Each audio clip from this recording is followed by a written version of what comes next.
সংখ্যা আছে গতিকে আজি ইউটিউব কণ্টেণ্ট আৰু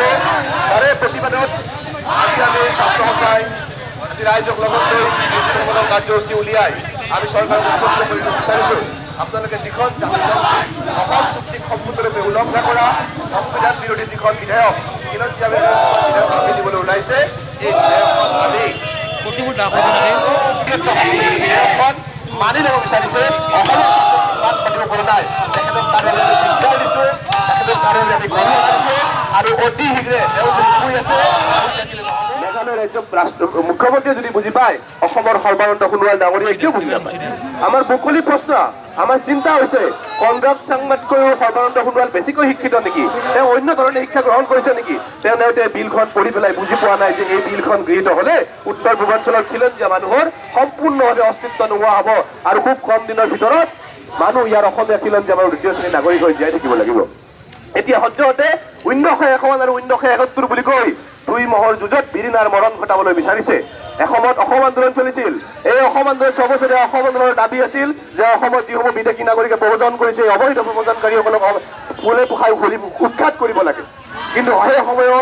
সময়ৰ আহ্বান সেই সময়ত 6 বছৰীয়া 24 মাৰ্চৰ পিছত অহা হিন্দু হওক মুছলমান হওক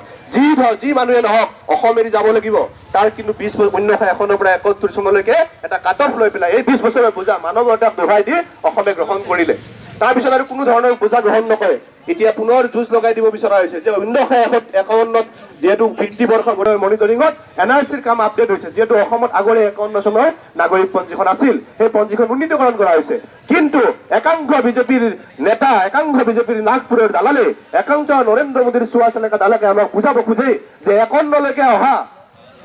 মুছলমানসকল অসমত থাকিব 51 পিছত অহা মুছলমান লোককে আদি কৰি সকলো অসমৰ পৰা যাব আকৌ একফালে কয় যে নাগৰিকত্ব সংশোধনী বিধেয়ক গৃহীত কৰি 2014 চনৰ 31 ডিচেম্বৰলৈকে অহা বাংলাদেশী হিন্দু বাংলাদেশীসকল অসমত থাকিব এইটো কেনেকৈ কথা এফালে কয় 51 পৰা আটাইবোৰ যাব লাগিব 71টো বেয়া আনফালে কয় 2014 31 ডিচেম্বৰ 2লৈকে থাকিব গতিকে মানুহক বিভ্ৰান্তি কৰিছে মানুহক মুকলিকৈ স্পষ্টকৈ কোনো কথা কোৱা নাই আৰু তাৰ পাছত প্ৰতিবাদৰ ভাষা শুনি প্ৰতিবাদত যেতিয়া উত্তৰ পূৰ্বাঞ্চল সমগ্ৰ উত্তৰ জাগৃত হ'ল দিল্লীত মাননীয় গৃহমন্ত্ৰী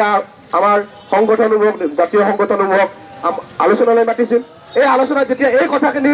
গৃহমন্ত্ৰীয়ে উত্থাপন কৰা হ'ল গৃহমন্ত্ৰীৰ ওচৰত কোনো উত্তৰ নোহোৱা হ'ল গৃহমন্ত্ৰীকে আদি কৰি উত্তৰ নাই তেওঁলোকে মাত্ৰ তেতিয়া ক'লে যে আমি আমাৰ চাহিৰ কাৰণে ভালৰ কাৰণে নাগৰিকত্ব সংশোধনী বিধেয়কখন গৃহীত কৰিব লাগিব উত্তৰ একো নাই আৰু পিছদিনাখন ৰাতিপুৱাই কেবিনেটত সিদ্ধান্ত ল'লে যে নাগৰিকত্ব সংশোধনী বিধেয়কখন সংসদত 9 বা 10 তাৰিখে লৈ আহিব আৰু আটাইতকৈ বেয়া লগা কথা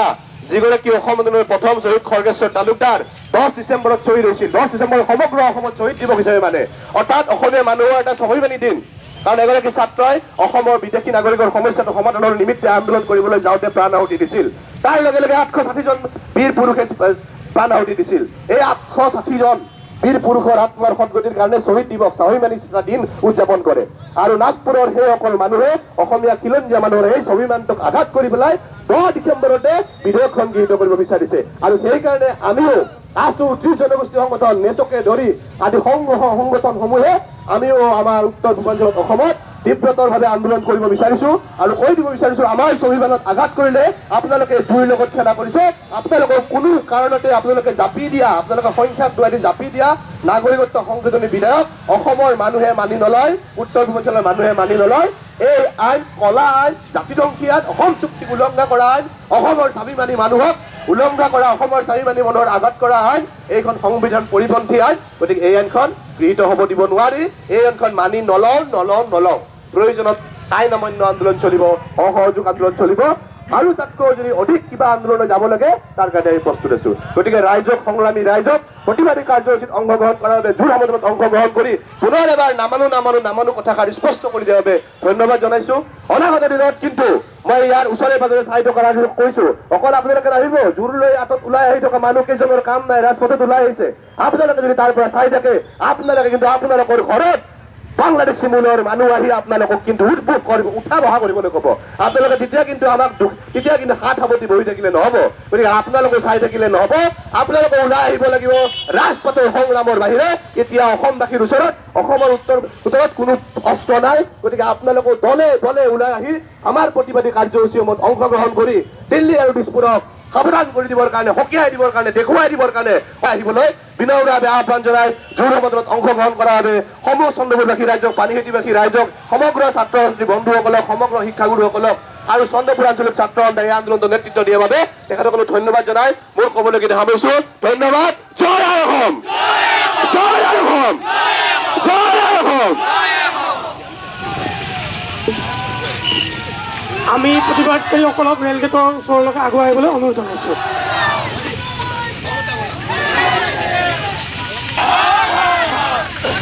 মোদী চৰকাৰ আয় হায়